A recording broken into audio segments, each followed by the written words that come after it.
Hello दोस्तों, स्वागत है आपका हमारी मैथ्स की online classes VK Pareek mathematics classes के अंदर। पिछली क्लास में हमने एक्सरसाइज 3.1 के ऊपर डिस्कस कर लिया था। आज की अपन की इस क्लास के अंदर अपन एक्सरसाइज नंबर 3.2 के ऊपर डिस्कस करेंगे।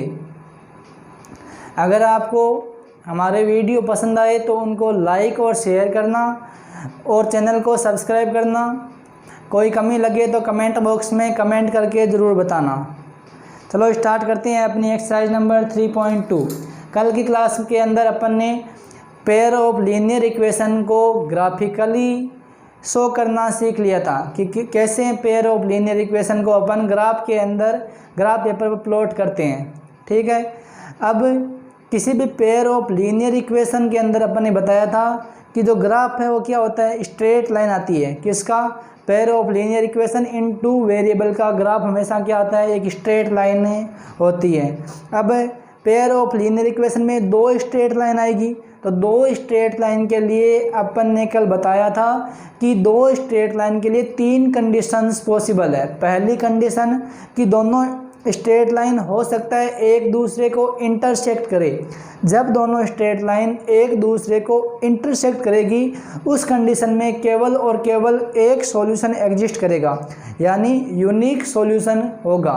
सेकंड कंडीशन हो सकती है कि दोनों लाइन एक दूसरे के कोइंसिडेंट हो। अगर लाइंस कोइंसिडेंट है तो वहाँ पर infinite number of solution exist करेंगे। और अगर दोनों लाइंस, तीसरी कंडीशन क्या है कि हो सकता है तीनों लाइंस क्या हो, एक दूसरे के पैरेलल हो। अगर लाइंस पैरेलल है तो वहाँ पर कोई भी सॉल्यूशन एग्जिस्ट नहीं करेगा। ये तीन कंडीशन अपन ने पढ़ ली थी। चलो स्टार्ट करते हैं एक्सरसाइज नंबर 3.2। इसका फर्स्ट क्वेश्चन आपसे कह रहा है form a pair of linear equation. आपको पेयर ऑफ लीनियर इक्वेशन बनाना है एंड सोल्व देम ग्राफिकली, और उनको ग्राफिकली क्या करना है, सोल्व करना है।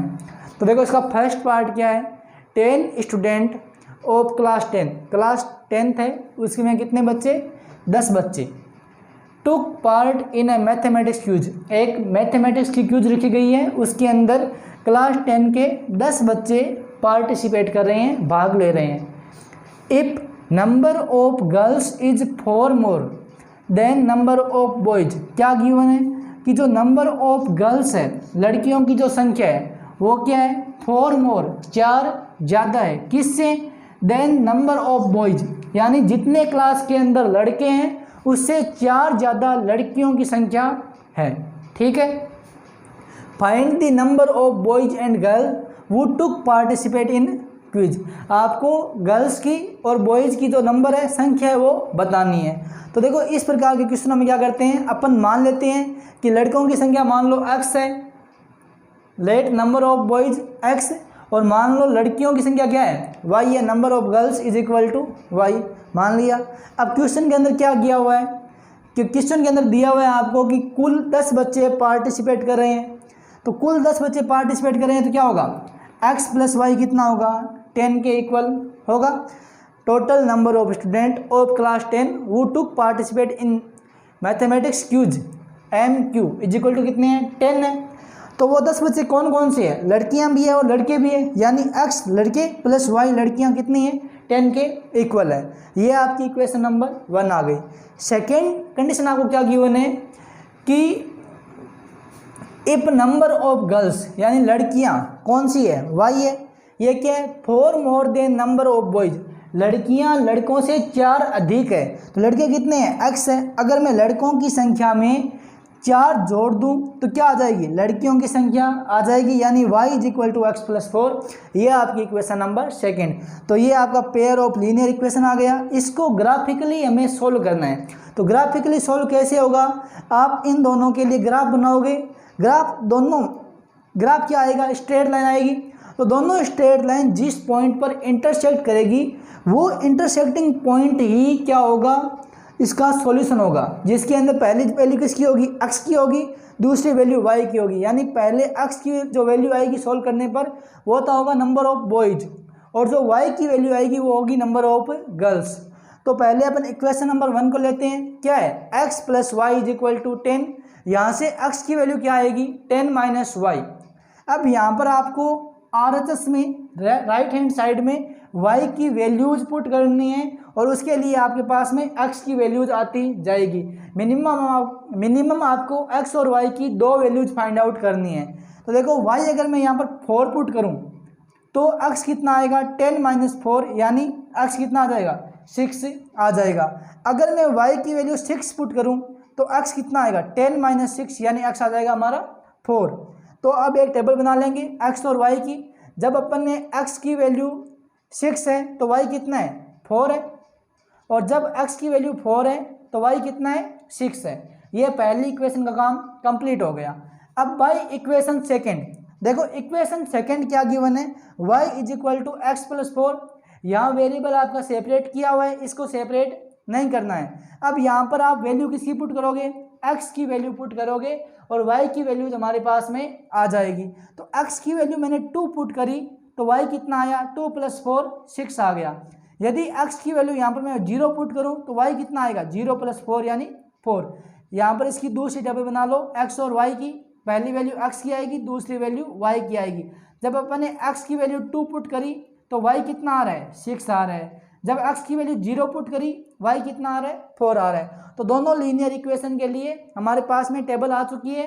अब इनको केवल आपको ग्राफ पेपर के ऊपर रिप्रेजेंट करना है, प्लॉट करना है। तो यहाँ पर जगह नहीं है इसलिए मैं इसको मिटा रहा हूँ। आप चाहो तो स्क्रीनशॉट इसका ले सकते हो।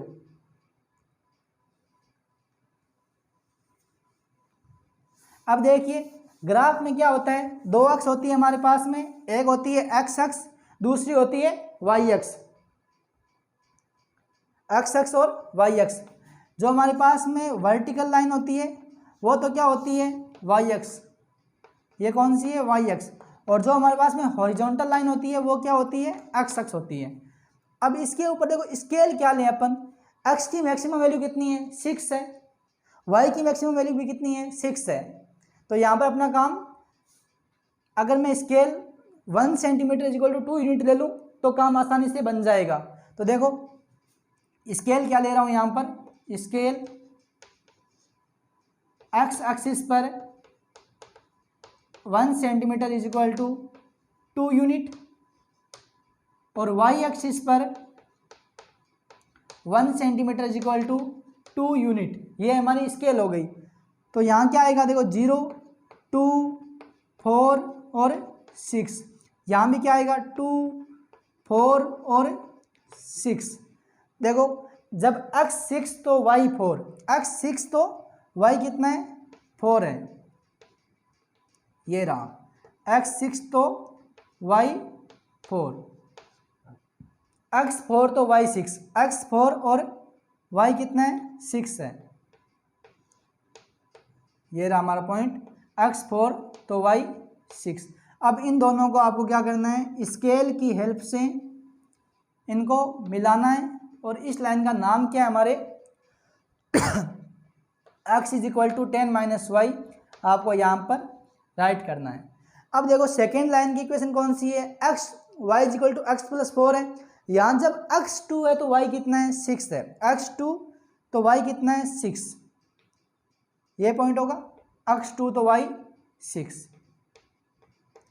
सेकेंड पॉइंट कौन सा है, x 0 then y 4, x 0 y 4, ये रहा 0,4। अब इन दोनों को आपको स्केल की हेल्प से मिला देना है। दोनों लाइंस एक दूसरे को एक पॉइंट के ऊपर क्या करेगी, इंटरसेक्ट करेगी। ये लाइन कौन सी है, y = x + 4 की लाइन है। ये जो जिस पॉइंट पर एक दूसरे को इंटरसेक्ट कर रही है वो पॉइंट क्या होगा, ध्यान से देखो, ये 2 और 4 के बीच में है, कितना है लगभग ये 3 है। तो x कितना है यहाँ पर 3 है, और यहाँ देखो पॉइंट कितना है 6 से ज़्यादा यानी 7 है यहाँ पर। तो जब आप इसको ग्राफ पेपर के ऊपर ड्रॉ करोगे, प्लॉट करोगे, तो आपका जो इंटरसेक्टिंग पॉइंट आएगा वो कितना आएगा 3,7 आएगा। यानी x की वैल्यू कितनी आएगी यहाँ पर 3 आएगी और y की वैल्यू कितनी आएगी 7 आएगी। तो ये क्या हो जाएगा हमारा सॉल्यूशन हो जाएगा कि x कितनी है 3 है, y कितने हैं 7 है। यानी लड़कों की संख्या अर्थात that is number of boys, लड़के कितने हैं 3 हैं, और नंबर ऑफ गर्ल्स, लड़कियां कितनी पार्टिसिपेट कर रही है यहाँ पर 7 लड़कियां पार्टिसिपेट कर रही है। तो जिस पॉइंट पर दोनों लाइंस इंटरसेक्ट करेगी वो क्या हो जाएगा, हमारा सॉल्यूशन हो जाएगा। इसका स्क्रीनशॉट ले लो।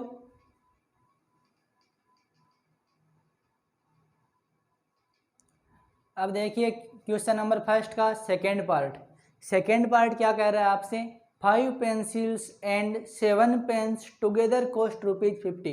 यानी 5 पेंसिल है और 7 पेन है, इन दोनों की एक साथ में जो कॉस्ट है वो कितनी है, 50 रुपये है। यानी आप 5 पेंसिल और 7 पेन खरीदोगे तो उसके लिए आपको 50 रुपये देने पड़ेंगे। वेरेज जबकि 7 पेंसिल, जब आप 7 पेंसिल और 5 पेन साथ में खरीदोगे तो उसके लिए आपको 46 रुपये 46 रुपीज़ आपको देने पड़ेंगे। Find the cost of 1 pencil and 1 pen, तो आपको एक पेंसिल का और एक पेन का प्राइस निकालना है, एक पेंसिल का और एक पेन का। तो अपन क्या करते हैं ऐसे क्वेश्चनों में कि मान लिया कि 1 पेंसिल की प्राइस कितनी है, x रुपीज़ है, और 1 पेन की प्राइस कितनी है, y rupees. Cost of 1 pencil x, cost of 1 pen y। According to question देखो क्या दिया हुआ है आपको कि 5 पेंसिल और 7 पेन। तो देखो अगर एक पेंसिल की कॉस्ट x है तो 5 की कितनी होगी, 5x, प्लस अगर एक पेन की कॉस्ट y है तो 7 पेन की कितनी होगी, 7y। तो 5x प्लस 7y टोटल कितनी गिवन है आपको, 50 रुपीज़ गिवन है। तो कितना आ जाएगा, 50। उसके बाद में देखो क्या गिवन है आपको कि 7 पेंसिल और 5 पेन, 7 पेंसिल कितनी हो जाएगी, 7x प्लस 5 पेन यानी 5y। तो 7x plus 5y is equal to 46। ये आपकी इक्वेशन नंबर सेकंड। तो ये तो आ गई पेयर ऑफ लीनियर इक्वेशन। इनको हमें ग्राफिकल मेथड से सोल्व करना है, जहाँ पर दोनों लाइन से एक दूसरे को इंटरसेक्ट करेगी वो पॉइंट, जो इंटरसेक्टिंग पॉइंट है वही इसका सॉल्यूशन होगा। तो चलिए स्टार्ट करते हैं सॉल्यूशन इसका। तो पहले देखो क्या करते हैं, ऐसे क्वेश्चनों के अंदर आपको बताया हुआ है सॉल्व करने के लिए ग्राफिकल मेथड से क्या करते हैं। सबसे पहले एक वेरिएबल को आप चाहो तो x को चाहो तो y को सेपरेट कर सकते हो, किसी भी एक वेरिएबल को सेपरेट करना है। तो अपन यहाँ पर x को सेपरेट कर रहे हैं, x को अलग कर रहे हैं। तो यहाँ देखो 50 प्लस क्या है, 7y है, ट्रांसफर करने पर क्या होगा, -7y माइनस 7y। तो कितना होगा, 50 माइनस 7y अपॉन यहाँ 5 क्या मल्टीप्लाई में, ट्रांसफर करने पर डिवाइड में। तो x कितना आ गया, 50 माइनस 7y अपॉन 5। ये x की वैल्यू आ गई।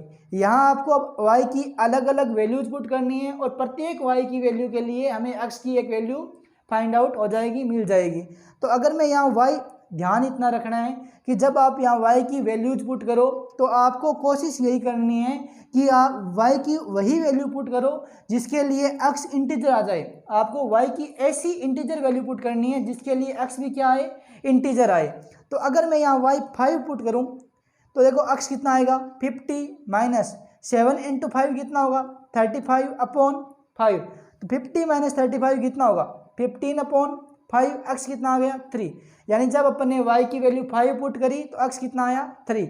उसके बाद देखो सेकंड वैल्यू कौन सी होगी, तो आप एक काम कर सकते हो, जितना यहाँ पर डिवाइड में तरीका है निकालने के लिए, कोई ज़रूरी नहीं है आप यही तरीका अपनाओ, अपने हिसाब से भी वैल्यूज निकाल सकते हो। देखो यहाँ अपॉन में कितना है, 5 है ना, तो या तो आप जो वैल्यू y की रखी है उसके अंदर इसको ऐड करो और y की वैल्यू वो रख दो, यानी y की वैल्यू 10 रखोगे तो भी x की वैल्यू इंटीजर आएगी। या आप इस y की वैल्यू में से जो आपके अपॉन में वैल्यू है, जो डिनोमिनेटर में वैल्यू है, उसको घटा भी सकती हो। तो y कितना है, 5 है, 5 में से 5 को घटाया कितना आया, 0। यानी y की वैल्यू कितनी रखी, 0 रखी। तो x कितना आएगा, 50 माइनस 7 इंटू 0 यानी 0 अपॉन 5, यानी 50 अपॉन 5 कितना होगा, 10। अब टेबल बना लेंगे x और y की। जब x की वैल्यू 3 तो y 5, जब x की वैल्यू 10 तो y 0। ये होगी पहली इक्वेशन अपने। सेकंड इक्वेशन क्या है, देखो 7x plus 5y is equal to 46। इसको भी क्या करना है, सेपरेट करना है। तो यहाँ से मैंने x को सेपरेट किया है तो कितना आएगा, 46 माइनस 5y अपॉन 7। यहाँ अगर y की वैल्यू 5 पुट करूँ तो x कितना आएगा, 46 माइनस 25 अपॉन 7 यानी 21 अपॉन 7, यानी x कितना आ गया, 3 आ गया। यदि y माइनस 2 पुट करूँ, y माइनस 2 तो कितना आएगा, 46 minus 5 into minus 2 upon 7। Minus minus क्या हो जाएगा, प्लस 5 इंटू 2 10। 46 प्लस 10 कितना होगा, 56 अपॉन 7। 56 में 7 का डिवाइड 8 टाइम, तो x कितना आ गया, 8 आ गया। x और y के लिए टेबल बना लीजिए। जब आपने x8 रखा तो y -2, जब आपने x3 रखा तो y 5 आ गया। इन दोनों टेबल से अब क्या करेंगे, अपन ग्राफ ड्रॉ करेंगे। तो जगह नहीं है इसलिए आप इसको स्क्रीनशॉट ले लीजिए। इसको मिटा रहा हूँ अब देखिए ग्राफ कैसे बनाना है आपको, वो आपने सीखा हुआ है।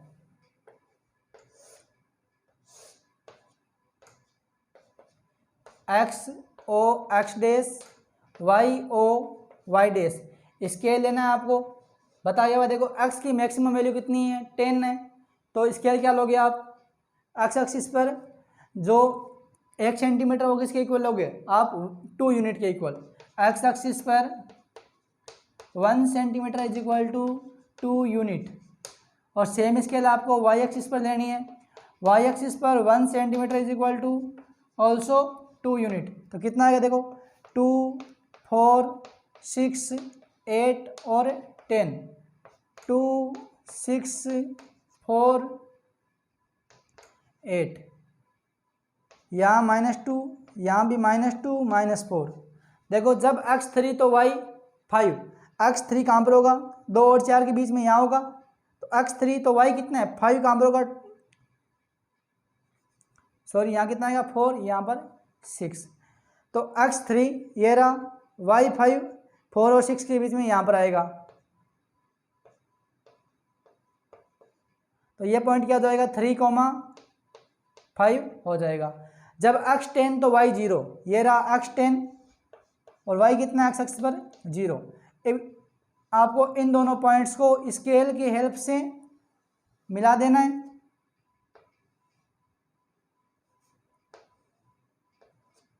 ठीक है, इस लाइन का नाम क्या है, वो आपको नाम यहाँ पर देना है। ठीक है, अब देखो सेकेंड इक्वेशन कौन सी है, x8 y -2, x8 ये रहा, y -2 नीचे जाएगा, ये रहा y -2 और x8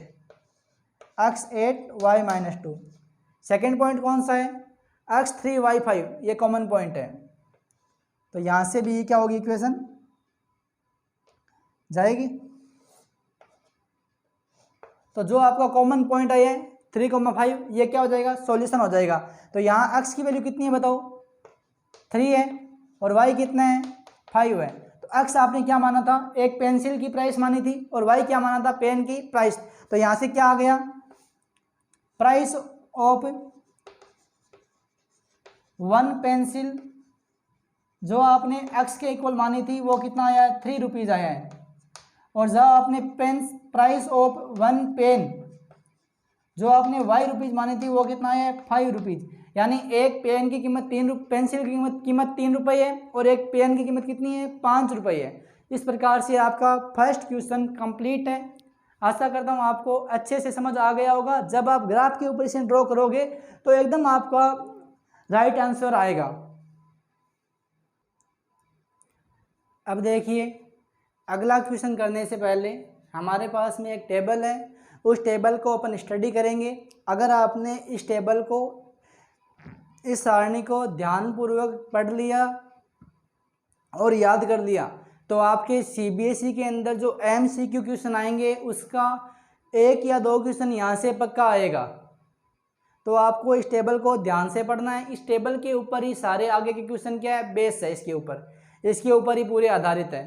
तो देखो, आपने पेयर ऑफ लीनियर इक्वेशन का स्टैंडर्ड फॉर्म पढ़ा हुआ है। क्या होता है, a1x plus b1y plus c1 is equal to 0। यहाँ कंडीशन बताई थी कि a1 square plus b1 square not equal to 0 होना चाहिए, और a2x plus b2y plus c2 is equal to 0। यहाँ कंडीशन थी कि a2 square plus b2 square not equal to 0 होना चाहिए। इन दोनों इक्वेशन को बोलते हैं पेयर ऑफ लीनियर इक्वेशन, या कुछ बुक्स के अंदर से बोलते हैं सिमुल्टेनियस लीनियर इक्वेशन, संगत समीकरण निकाय। तो देखो, ये 2 समीकरण हैं। यहाँ ध्यान रखना कि a1 क्या है, b1 क्या है, c1 क्या है, a2 b2 और c2, ये जो कोफिशिएंट है ये हमारे बहुत काम आएंगे। तो a1 क्या है, पहली वाली इक्वेशन में x का कोफिशिएंट, x का गुणांक a1 है, B1 क्या है, y का कोफिशिएंट, y का गुणांक, C1 कांस्टेंट कोफिशिएंट अचर गुणांक है। A2 सेकंड वाले इक्वेशन में x का कोफिशिएंट, B2 सेकंड वाले इक्वेशन में y का कोफिशिएंट और C2 सेकंड वाले इक्वेशन में कांस्टेंट कोफिशिएंट है। तो पहले अपन जो इक्वेशन गिवन होगी अपने को पेयर ऑफ लीनियर इक्वेशन, उससे A1 B1 C1 और A2 B2 C2 की वैल्यू निकाल लेंगे। उसके बाद में अपन A1 upon A2, B1 upon B2, C1 upon C2 ये 3 रेशियोज फाइंड आउट करेंगे। कौन कौन से? A1 upon A2, B1 upon B2 और C1 अपॉन C2। और उसके बाद में इन तीनों रेशियोज की कंपैरिजन करके, तुलना करके अपन बता सकेंगे कि सॉल्यूशन यूनिक होगा या नो सॉल्यूशन होगा या इनफाइनाइट सॉल्यूशन होंगे। तीन ही कंडीशन है, या तो यूनिक सॉल्यूशन हो या कोई सॉल्यूशन नहीं हो या इनफाइनाइट नंबर ऑफ सॉल्यूशन हो। अगर सॉल्यूशन एग्जिस्ट करे, किसका? पेयर ऑफ लीनियर इक्वेशन का। अगर सॉल्यूशन एग्जिस्ट करे तो बेटा जो हमारे पास में पेयर ऑफ लीनियर इक्वेशन है वो कंसिस्टेंट होगी। क्या होगी? कंसिस्टेंट। कौन? Pair of linear equation. कब? जब सॉल्यूशन एग्जिस्ट करे, चाहे तो यूनिक सॉल्यूशन हो चाहे इनफाइनाइट नंबर ऑफ सॉल्यूशन हो। अगर सॉल्यूशन एग्जिस्ट करे तो pair of linear equation consistent यानी संगत होगा। अगर सॉल्यूशन एग्जिस्ट नहीं करे यानी लाइंस पैरेलल आए तो उस कंडीशन में जो पेयर ऑफ लीनियर इक्वेशन है वो इनकंसिस्टेंट, असंगत होंगे। तो चलो टेबल स्टडी करते हैं अपन। सबसे पहले रेशियोज देखो, अगर A1 बटा A2 B1 बटा B2 के इक्वल नहीं है, यानी A1 upon A2 is not equals to B1 upon B2, तो इस कंडीशन में जो पोजीशन ऑफ लाइंस है, रेखाओं की जो स्थिति है वो क्या होगी? इंटरसेक्टिंग होगी। रेखाएं एक दूसरे को प्रतिच्छेद करेगी। कब? जब ये कंडीशन हो। और उस स्थिति में हमारे पास में जो नंबर ऑफ सॉल्यूशन है वो क्या होंगे? यूनिक सॉल्यूशन होगा, ओनली वन यानी अद्वितीय हल होगा। और पेयर ऑफ जो लीनियर इक्वेशन है, यहाँ सॉल्यूशन है मतलब कंसिस्टेंट होगी। सेकेंड कंडीशन हमारे पास में, सेकेंड केस है कि अगर A1 बटा A2 इक्वल है B1 बटा B2 के, लेकिन नॉट इक्वल है C1 बटा C2 के, यानी A1 upon A2 is equals to B1 upon B2 but not equal to C1 upon C2। तो इस कंडीशन में जो लाइन्स है वो क्या होगी? पैरेलल आएगी, कोई सॉल्यूशन नहीं होगा, नो सॉल्यूशन। और जो पेयर ऑफ लीनियर इक्वेशन है वो इनकंसिस्टेंट होगा, असंगत होगा। कब? जब कोई सॉल्यूशन नहीं है। थर्ड कंडीशन है कि सारे रेशियोज इक्वल आ रहे हैं। A1 upon A2 is equal to B1 upon B2 is equal to C1 upon C2। तो इस थर्ड कंडीशन के अंदर लाइंस देखो सारे इक्वल आ गए, मतलब क्या होगा? लाइंस एक दूसरे के ऊपर होगी, संपाती होगी, कोइंसिडेंट होगी। लाइंस क्या होगी? कोइंसिडेंट होगी। और जो नंबर ऑफ सॉल्यूशन है वो क्या होगा? नंबर ऑफ सॉल्यूशन क्या होता है? जहां दोनों लाइंस एक दूसरे को इंटरसेक्ट कर रही है। तो जब लाइंस कोइंसिडेंट है, एक दूसरे के ऊपर है, तो प्रत्येक पॉइंट के ऊपर होगा, यानी नंबर ऑफ सॉल्यूशन क्या होंगे? इनफाइनाइट नंबर ऑफ सॉल्यूशन हमारे पास में आएंगे, अनंत आएंगे। अनंत आ रहे हैं तो क्या होगा? Pair of linear equation consistent होगा, संगत होगा। ये अपनी टेबल है, इसको आपको अच्छे से लर्न करना है। अगर आपने ये टेबल लर्न कर ली तो आप आसानी से एक या दो क्वेश्चन आपके मिड टर्म एग्जाम में जो आएंगे उनको आसानी से आप कर पाओगे। तो इस टेबल का एक बार आप स्क्रीनशॉट दे लीजिए, उसके बाद आप आगे अपन क्वेश्चन करेंगे। देखो बेटा, अपना सेकंड क्वेश्चन उसी टेबल के ऊपर बेस है जो अभी अपन ने की है। क्या क्वेश्चन है? On comparing the ratios. आपको कंपेयर करना है, तुलना करनी है। किनकी? इन रेशियोज की। Find out whether the pair of linear equation की, जो पेयर ऑफ लीनियर इक्वेशन है वो इंटरसेक्ट एट ए पॉइंट, क्या वो एक पॉइंट के ऊपर इंटरसेक्ट कर रहा है या पैरेलल है या कोइंसिडेंट है। आपको बताना है कि जो पेयर ऑफ लीनियर इक्वेशन का जो ग्राफ आएगा उसके अंदर जो लाइंस आएंगी वो इंटरसेक्टिंग है या पैरेलल है या कोइंसिडेंट है, ये आपको बताना है। बताना कैसे है? रेशियोज को कंपेयर करके बताना है। तो आपको तरीका बताया हुआ है। अगर A1 upon A2 not equals to B1 upon B2 तो लाइंस क्या होगी? इंटरसेक्टिंग होगी। तीनों रेशियोज इक्वल है तो लाइंस पैरेलल होगी। और सेकंड कंडीशन में लाइंस क्या होगी? एक दूसरे के पैरेलल होगी। तो देखो यहाँ पर सबसे पहले आपने को A1 B1 C1 A2 B2 C2 की वैल्यू निकालनी है। तो A1 क्या होता है बताया हुआ है आपको कि पहली वाली इक्वेशन में x का कोफिशिएंट A1, दूसरा y का कोफिशिएंट B1 और कांस्टेंट कोफिशिएंट C1, और सेकंड वाली इक्वेशन में x का कोफिशिएंट A2, y का कोफिशिएंट B2 और कांस्टेंट कोफिशिएंट C2। तो यहाँ A1 कितना है? x का कोफिशिएंट कितना है? 5। B1 क्या है? y का कोफिशिएंट कितना है? -4। C1 क्या है? कांस्टेंट कोफिशिएंट कितना है? 8। A2। सेकेंड वाली इक्वेशन में x का कोफिशिएंट 7, B2 6, C2 -9। अब यहाँ पर आपको रेशियोज निकालने हैं, यानी आपको A1/A2 निकालना है।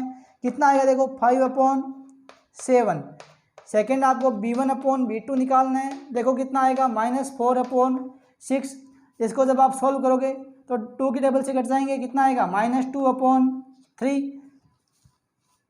जब आप C1/C2 निकालोगे कितना आएगा -8/9। तो यहाँ पर ध्यान से देखो, क्या A1/A2 इक्वल है क्या B1/B2 के? इक्वल नहीं है, तो क्या लिखोगे? Bye comparison. बाय कंपैरिजन किसका कंपैरिजन? Of ratios. रेशियोज का कंपैरिजन करने पर हमको रिजल्ट क्या मिला कि A1/A2 नॉट इक्वल है B1/B2 के। भाई इक्वल नहीं है, देखो यहाँ 5/7 है, यहाँ -2/3 है, इक्वल नहीं है। तो इक्वल नहीं है तो क्या बोलेंगे कि लाइंस क्या होगी? इंटरसेक्टिंग होगी। So lines will be intersecting. Lines क्या होगी? यहाँ पर इंटरसेक्टिंग होगी, लाइंस एक दूसरे को इंटरसेक्ट करेगी, ऐसी हमारे पास में लाइंस आएगी। सेकेंड क्वेश्चन देखो, इसका सेकेंड पार्ट वही बात। A1 कितना है? x का कोफिशिएंट यानी 9। B1 कितना है? 3 है। C1 कितना है? 12 है। A2 कितना है हमारे पास में बेटा? 18 है। B2 कितना है? 6 है। और C2 कितना है हमारे पास में? 24 है। अब वही आपको A1/A2 निकालना है, B1/B2 निकालना है, और क्या निकालना है? C1/C2 निकालना है। A1/A2 कितना है बेटा? 9/18 है। जब आप इसको सॉल्व करोगे कितना आएगा? 1/2 आएगा। जब बेटा B1/B2 को सॉल्व करोगे कितना आएगा? 3/6 आएगा। इसको कैंसिल आउट करके कितना आ जाएगा? 1/2। और जब आप C1/C2 को सॉल्व करोगे कितना आएगा? 1/2। तो A1/A2, B1/B2, C1/C2 तीनों रेशियोज क्या आ रहे हैं? 1/2 आ रहे हैं, जो कि क्या है? इक्वल है। तो क्या लिखेंगे यहाँ पर? By comparison. By comparison of ratios क्या आएगा? A1/A2 is equal to B1/B2 is equal to C1/C2। बेटा ये कंडीशन कौन सी थी हमारे पास में? ये कंडीशन थी जब लाइंस एक दूसरे के कोइंसिडेंट हो, समपाती हो। तो क्या लिखेंगे? Here lines will coincident. क्या लिखेंगे? Here lines will coincident. Lines क्या होगी? कोइंसिडेंट होगी, एक दूसरे के समपाती होगी। आप इसका स्क्रीनशॉट ले लीजिए। उसके बाद इसका एक पार्ट और बचा है, उसे अपन कंप्लीट कर लेते हैं। अब देखिए बेटा, इसका थर्ड पार्ट क्या है कि 6x - 3y + 10 is equal to 0 and 2x - y + 9 is equal to 0। काम आपको सेम करना है, इसके अंदर भी कंपेयर करना है। A1 B1 C1 A2 B2 C2 निकालना है। A1 कितना है? x का कोफिशिएंट 6, B1 y का कोफिशिएंट -3, C1 10। A2 कितना है बेटा? 2। B2 कितना है? y का कोफिशिएंट -1, C2 9 है। अब यहाँ पर आपको रेशियोज निकालने हैं। A1/A2 कितना होगा? 6/2 यानी 3। B1/B2 कितना होगा? -3/-1 माइनस माइनस कैंसिल आउट, कितना हो जाएगा? 3। C1/C2 कितना होगा? 10/9। तो यहाँ ध्यान से देखो, जब अपन रेशियोज को कंपेयर करेंगे तो क्या आ रहा है? A1/A2 B1/B2 के इक्वल है, बट नॉट इक्वल किसके? C1/C2 के है। तो ये कंडीशन कौन सी है? अपनी सेकंड वाली कंडीशन है टेबल के अंदर। जो अपन ने टेबल बनाई थी उसके अंदर सेकंड कंडीशन यही थी कि A1/A2 इक्वल हो B1/B2 के, बट नॉट इक्वल हो C1/C2 के। तो इस कंडीशन के अंदर लाइंस क्या होगी? पैरेलल होगी। तो ये अपन का क्वेश्चन नंबर सेकंड कंप्लीट है। आज की क्लास में इतना ही करेंगे। आशा करता हूँ आपको ये क्लास आज की बहुत अच्छी लगी होगी, इंटरेस्टिंग लगी होगी। आपने मैथ की इस क्लास का फुल एंजॉय लिया होगा। अगर कोई प्रॉब्लम आ रही है आपको मैथ के अंदर तो कमेंट बॉक्स में कमेंट करके बताएं। अगर वीडियो आपको अच्छा लगा हो तो उसको लाइक करें, शेयर करें और हमारे यूट्यूब चैनल को सब्सक्राइब करें, तब ताकि हम आपके लिए नई नई वीडियो जो है वो ला सकें और आपका जो सिलेबस है 10th क्लास का उसको जल्दी अपन हम कंप्लीट कर देंगे। लेकिन इसके लिए आपका सहयोग बहुत ज़रूरी है। धन्यवाद। मिलते हैं अगली क्लास में नई ऊर्जा और नए जोश के साथ। तब तक के लिए अपना ख्याल रखें, अपनों का ख्याल रखें। धन्यवाद।